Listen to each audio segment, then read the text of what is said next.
AK entertainment మీద పాప అనే ఒక సినిమా తమిళ్లో డాడా అని చాలా మంచి హిట్ అయిన సినిమాని తెలుగులోకి నీరజ కోట గారు తీసుకొచ్చారు. మా వివేక్ గారికి బాగా కావాల్సిన వాళ్ళు. ఈ సినిమా నిజంగా చాలా మంచి సినిమా, అక్కడ మంచి పేరు వచ్చింది తమిళ్లో. ఆ సినిమా తెలుగులోకి పాప అనే పేరుతో డబ్ చేయడం చాలా బాగుంది.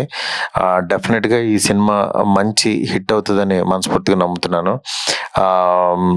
ఈ సినిమాని, ఈ టీంని, అందరినీ డెఫినెట్గా వీళ్ళు మళ్ళీ ఇంకొక సినిమా తీయడానికి ఎనర్జీ వస్తుందని చెప్పి మనస్ఫూర్తిగా ఆశిస్తున్నాను.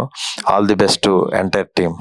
ఈ cinema December 13th Telugu theatres అన్నిట్లోనూ వస్తుంది. అన్ని చోట్ల బాగా రిలీజ్ అవుతుంది, బాగా రిలీజ్ చేస్తున్నారు. డెఫినెట్గా ఈ సినిమా చూడండి, ఆదరించండి. Thank you. తమిళ్లో వచ్చిన సినిమా డాడా సినిమాని తెలుగులో పాప అనే సినిమా టైటిల్తో రిలీజ్ చేస్తున్నాము.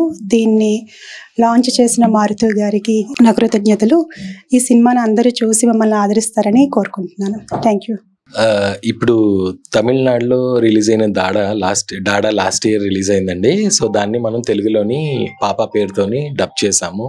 దాదాపు 4 నెలలు బట్టి కృషి చేస్తూ, దీనికోసం అహర్నిశలు శ్రమిస్తూ, ఎంతో కష్టపడుతూ, కొంచెం నిద్రాహారాలు కూడా మానేసి ఈ సినిమా మీద కంప్లీట్గా, ఎస్పెషల్లీ సాహిత్యం కానీ మ్యూజిక్ కానీ ఎక్కడా క్వాలిటీ కాంప్రమైజ్ కాకుండా ఒక్కటే చక్కటి తెలుగు చిత్రం ఎలా చూసినట్టు మనకు అనుభూతి కలుగుతుందో ఈ సినిమా కూడా మీకు అలాగే అనుభూతి కావాలని మేము జాగ్రత్తగా కూర్చొని మొత్తం మా టీం అంతా పాప పేరుతోని December 13న అక్రాస్ ఆంధ్ర, తెలంగాణ, USA, ఆస్ట్రేలియాలో రిలీజ్ అవుతుందండి. మారుతి గారు ఈ సినిమా మనకి ట్రైలర్ లాంచ్ చేశారు, సాంగ్ లాంచ్ చేశారు, టైటిల్ కూడా లాంచ్ చేశారు. Thank you so much Maruthi గారు. పాప టీం అందరి తరపున మీకు ప్రత్యేక కృతజ్ఞతలు. ఈ సినిమాని ఆదరించండి, మరొకసారి మీరు అవకాశం ఇస్తారని మనస్ఫూర్తిగా కోరుకుంటూ పాప టీం, అట్లానే అచ్చిబాబు గారు సమయాన్ని స్పందించి మాకు ముందుకొచ్చి నేను చేస్తాను, ఎవరు చేసినా చేయకపోయినని మాకు ఒక బలాన్ని ఇచ్చారు. థ్యాంక్ యూ అచ్చిబాబు గారు. తమిళ్లోని యాక్చువల్గా ఈ సినిమా 4 కోట్ల బడ్జెట్తో చేశారండి లాస్ట్ ఇయర్, డాడా అని చెప్పేసి. అది దాదాపు 40 కోట్లు వసూలు చేసిందండి. వసూలు చేసి 70 రోజులు అయితే ఆడిందండి చెన్నై థియేటర్స్లో మెయిన్. ఎందుకంటే మేము వెళ్ళింది ఒకసారి 50వ రోజు, 55వ రోజు కూడా వెళ్ళాము. అప్పుడు కూడా ఆల్మోస్ట్ 70% ఆక్యుపెన్సీ ఫిల్ అయిపోయిందండి.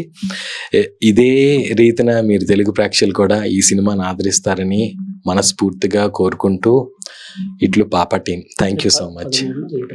13 డిసెంబర్లో థియేటర్ వస్తుందండి. అందరూ చూసి ఆనందించండి. ఇది మూవీ నేను గొప్ప చెప్పట్లేదండి. ఈ సినిమా మీరు థియేటర్లో చూస్తే అనుభూతికి, టీవీలో చూసే అనుభూతికి చాలా డిఫరెన్స్ అండి. ఎందుకంటే నేను మేకర్ని కాబట్టి ఇప్పటికీ 18 సార్లు నేను ఈ సినిమా చూశాను, థియేటర్లోని, టీవీలోని. థియేటర్లో చూసిన ప్రతిసారి నా అనుభూతి వేరేగా ఉంది. సో అది నేను ఒకనేగా, మా కుటుంబ సభ్యులందరూ, తర్వాత నా పాపా టీం సభ్యులందరూ అదే అనుభూతిని ఫీల్ అయ్యారు. మీరు కంపల్సరీగా థియేటర్లో ఆల్ ద ఎఫర్ట్స్ పెట్టి థియేటర్లో చూడడానికి ప్రయత్నించండి. Thank you.